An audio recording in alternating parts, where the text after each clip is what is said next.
What is going on, guys? And today I'm going to be bringing you guys my first video from BOLC, and I'm going to be talking about the first week of BOLC. And if you don't know what BOLC is, it is Basic Officer Leadership Course. This video is kind of catered to all of you guys who are going to become officers and you're curious about what BOLC is like. For me, I'm going to be talking about signal BOLC. That's where I'm at right now. You can apply a lot of this stuff that I'm going to be talking about in this little short series that I'm going to have about BOLC while I'm here to whatever BOLC you're going to. But specifically, if you are going to signal BOLC, this is basically exactly what you can expect. And so I'm going to go kind of day by day the first week of BOLC, kind of bringing it back to old school with that whole thing that I used to do when I first started, which was going literally day by day for basic training and AIT and all that different stuff. So let's go ahead and jump into it.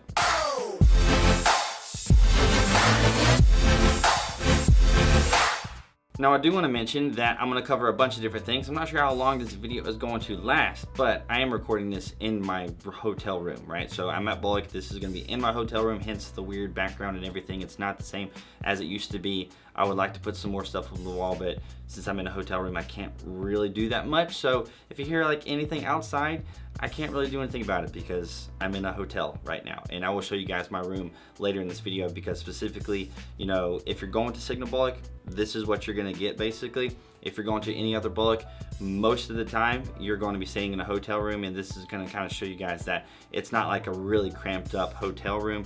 It's actually bigger than you might expect. It's bigger than I expected. So I'm going to go ahead and show you guys the room real quick in a little video that I recorded, and then I'm going to jump back and talk to you about the first day of BOLC and then the second day and then how leadership is selected and things like that. Okay, so the first thing I'm going to focus on is the door. Let's go at a wider angle. So the first thing I want to focus on the door, and then you get all this little space for your clothes and all that junk. I normally have my laundry thing here, but I'm actually doing laundry right now. And then a very basic small kitchen. Shout out to BPN Supplements. So a refrigerator, sink. You could definitely very well have more stuff in your kitchen, but like I said before, this is just for us, right? So this is very basic. So a big scan of the room, right? So it's actually a pretty good sized room. And you got another closet. So queen size bed, little table, little dresser with TV. I got some lights, so I got some extra lights in here. The background of what you guys are seeing right now, very small spot. And then my little desk computer area. That's something I was worried about for me, was how much desk space am I gonna have?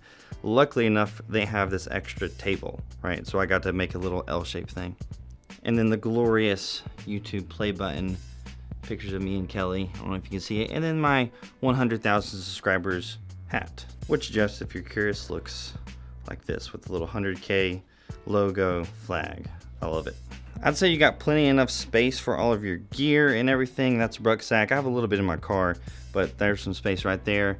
Like I said, this closet over here, and then the bathroom. You're gonna have a full size bathroom, just kind of like a normal hotel. What's up?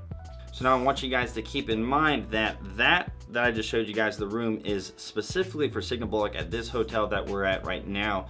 It could obviously vary from hotel to hotel, from BOLC to BOLC, wherever you're at, but specifically here, signal BOLC, that is pretty much what you're going to expect. Now jumping into what you can expect when you first get here, right? So you've got your orders, you drove here, you got here however which way, you know, you took a flight or whatever. You should know that ahead of time, but once you actually get here, you get on post, you should know where to go. Once you actually get there, you're probably gonna go to the company area of where your company is gonna be at your BOLC, whatever base you're at. For Fort Gordon, it was at Bravo Company. You're basically just gonna go in, you're gonna sign in, you might sign some other paperwork or something, and you might get a 10 or 15 minute brief, and then after that, they're gonna tell you to go to your room. And that's it for the day, right? That's you've got like 5-10 minutes of stuff to do whenever you first get there. Then they're gonna say, hey, go to your room, you're gonna go to this hotel, you're gonna go to this place, check in and basically get settled in, and then meet back at whatever time the next morning. So whenever you get there, it's not like all gonna start. It's gonna be basically, hey, I'm here, go to your hotel room, get settled in, move all your stuff into your room, all your clothes and everything like that. And that's basically it for the first day. Now, the second day is when things kind of start to happen. It's where the whole in processing and stuff happens. It's where actually leadership is selected. Now I am going to read off what we did for the first day by looking at it over here. I have it on my computer over here. We didn't necessarily do it in the specific order. We kind of scrambled things around the first 3 days, because the first 3 days is like a reception period where you're kind of doing all this in processing briefs. But essentially on the first day, not in this specific order. We did the in-processing brief, we had breakfast, we did finance, we did Blackboard registration. Blackboard is what you're going to be doing. It's kind of like the website where you're going to be getting your modules for your PowerPoints and stuff for class. It's going to be where you're taking your quizzes and exams and things like that. Then we went over dental records. We went over the Army traffic safety program, so it was a little traffic thing for the post and everything. And then suicide awareness, although I think we did suicide awareness the next day. And basically the entire first day is going to be various different officers, or your TACs, which is your instructors, or you might refer to them as cadre in other different areas, but at BOLC you're going to refer to them as TACs, T-A-C. Those are your instructors. And then, like I said, you got different people kind of coming and going, talking to you about Sharp, talking to you about this brief, talking to you about finance, signing some paperwork and stuff. You're going to be basically sitting in one room. It's going to be a pretty easy day for us. Like, each block of briefings was like scheduled like an hour and a half, but they all only took like 30 minutes. So there was a lot of free time for the first actual day. Now, during that first day, you actually got to sign up for leadership positions. So they didn't kind of just pick people randomly. What they did was they passed around a sheet of paper that said S1, S2, S3, S4, S5, and S6, and then the class leader and the class XO, right? So if you don't know what that is, that's something for a different day, but if you know and you're going to BOLC, you probably know what S1 through S6 is and all that stuff. So you're going to actually check off and sign what you want to volunteer for. A lot of people are going to be volunteering for a lot of things, so you're probably not going to get stuff. You might not get anything, right? So I signed up for 3 different things, didn't get anything. What happens is if you are not going to get a staff position, or if you're not class leader or the class XO, you are going to rotate platoon leader positions. Currently this week, I am actually the platoon leader for my platoon. My platoon is only like 12 people, so it's really not that much. It's not like a whole lot of people. My class in total is like 51. So that's how you sign up for the leadership positions. For the class leader and the XO, the class XO, you actually kind of do like a little interview process during lunch with the TACs, and then they end up selecting a class leader and a class XO. And then for the different staff positions, there's no interview process for that. They just kind of pick people, right? They just kind of pick people. If you don't get it, then you don't get it. It's not going to rotate staff positions for the entirety of the cycle for your class, but I do want to note that the way things are structured at BOLC are a little bit different, right? So in a company, you generally have 4 different platoons, but at BOLC, at least for Signal BOLC, you're going to be separated into 2 different flows. You got A flow and you got B flow. The reason you're doing that is during your time here, you're going to be kind of flip-flopping subject areas. So currently, for our current week of training, A flow is doing another subject for this week. B flow is doing a different subject, and the next week you're going to alternate. And sometimes you'll alternate days, sometimes you might alternate a couple of days, sometimes you might alternate a week of training, but that's the reason for that. And in each flow, you have a whole set of S1 through S6, but there's only 1 class leader and only 1 XO, which means that there's going to be 12 different staff positions and 2 different higher up positions. So that's essentially 14 different leadership positions, with each platoon having a platoon leader when those will rotate. So that's kind of the structure for that. If that's confusing to a lot of you guys that are watching this because you're just trying to go to basic training, just bear with me. There's plenty of other videos that I've talked about that stuff, but essentially this video is for specifically people who are going to BOLC. So like I said, if that confuses you, I'm sorry, but this video is not for people who that should confuse, if that makes sense. All right, so the next day of BOLC, I do want to mention we didn't do PT the first 5 days we were here, right? So the first week we didn't do PT at all in the mornings. So the next day, basically we did POV inspection. So all the people that drove, if you have your personal vehicle, you are going to get that inspected just real quick. We kind of all lined up our cars. It was like 40 of us, right? It really didn't take that long. You're going to be checking all the different things that you would normally check with a POV inspection. So make sure your car is good to go whenever you get here, or else you can't drive it around until you get those issues fixed, right? So fix the issues with your car before you actually come to BOLC. Also on this day, which is technically day 3, we did the CIF issue. So we got issued our gear. So in the little video, all this stuff over here in the corner, we got issued all of that gear. So you don't necessarily have to bring any of your own gear. You can use the CIF gear if you want to, but you don't have to. But you do have to get issued it, right? So you do have to get issued your CIF gear, but you don't have to use it, right? So if you have your own from where, if you're National Guard or Reserve, you've already been issued it, you don't have to use the gear that CIF gives you. And if you guys don't know why that is, it's because with CIF, a lot of times it's really difficult to turn stuff back in, because if you get it and it gets dirty or whatever, then you gotta make sure you clean it and everything. Whereas if you get your own gear dirty, it's really not that big of a deal. It's just gonna get dirty. But CIF gear, you have to clean it, make sure it's really good to go, and then turn it back in. But if you just don't use their stuff, then it won't get dirty, and then you just turn it back in. The rest of the day was just a couple more briefs. As the National Guard and Army Reserves briefs, we got a specific brief for us. Again, this is just like a lieutenant colonel, a major, your tax or whatever, them talking to you in this little auditorium, 30 minutes or whatever. Nothing really, honestly, too special.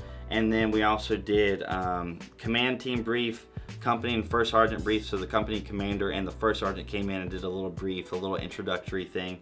And then we did an SGLI update. And then they also did the initial platoon counseling and the initial XO and class leader counseling. So literally the third day, we already had assigned the platoon leader, we had already assigned the class leader, and all of that stuff was decided the third day. Being the first day, you just show up and you go to the hotel room. The second day, you do all those briefings and stuff and you sign up for the leadership positions.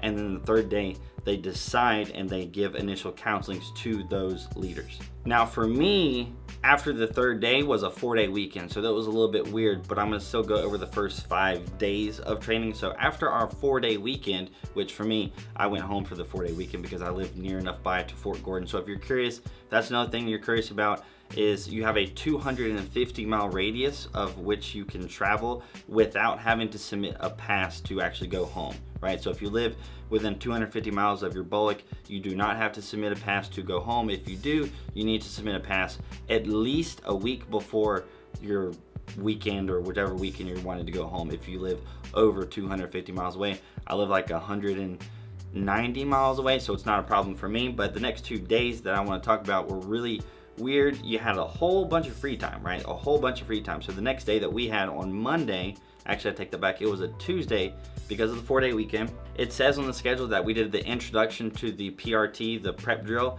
We didn't actually do that. We just didn't. Like I said, we didn't do PT until we actually started like the first class. Now on this day, it was a super simple and laid back day, right? So all we did the whole day was we did DD93 updates, a little bit more paperwork.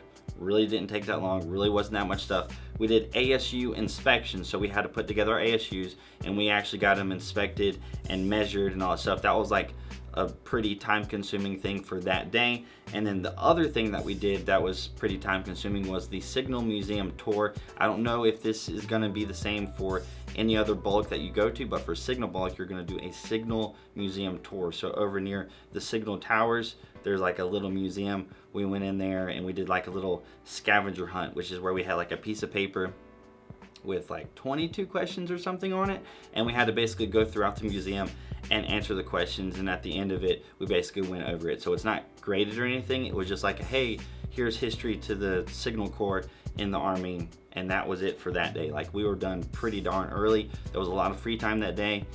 That was pretty much it. Now, the 5th and final day that I'm going to be talking about here is the first day that we actually started flipping topics in the flows. So A flow is the one that I'm not currently in. They talked about, what was it?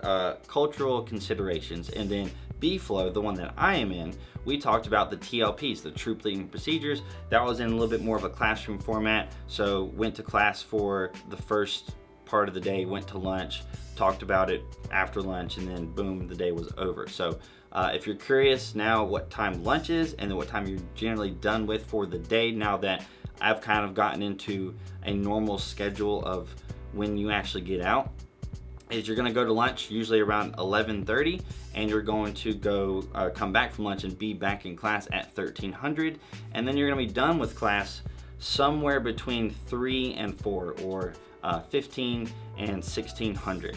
Also, this was the day where we did PT for the first time, which all we did was like the prep drill, and then we finished it out because we did something else. I believe we did some kind of little company meetup thing with the different classes where the first sergeant came, and you know, we're lined up in our formations with class 1, class 2, class 3. We're class 3, class 4, which hadn't been there yet. So we basically lined up with them, did a little thing, and then we just did the preparation drill and the cool down like I said. So PT is from 06 to 07 in the morning. You got a little break, and then you got class starting at 08:30 like I said. Lunch starts at 11:30. You're back from lunch at 1300, and you're usually gonna be done with the day between 15 and 1600. All right, so that is it for BOLC, specifically Signal BOLC in your first week there. I covered the first 5 days of Signal BOLC, and I knew this video was gonna kind of last a little bit of a while, but it's kind of like my old school videos, which I kind of just went into detail of what we did every single day, and that is what I wanted to do for you guys. So that is it for this video. I hope you guys enjoyed it. If you did, hit that like button. That'd be awesome. If you stick around some more of my videos, hit that subscribe button. That would be even better. If you want to, follow me on Instagram and Snapchat if you haven't already. Hope you guys have an amazing freaking day, and I will see you later.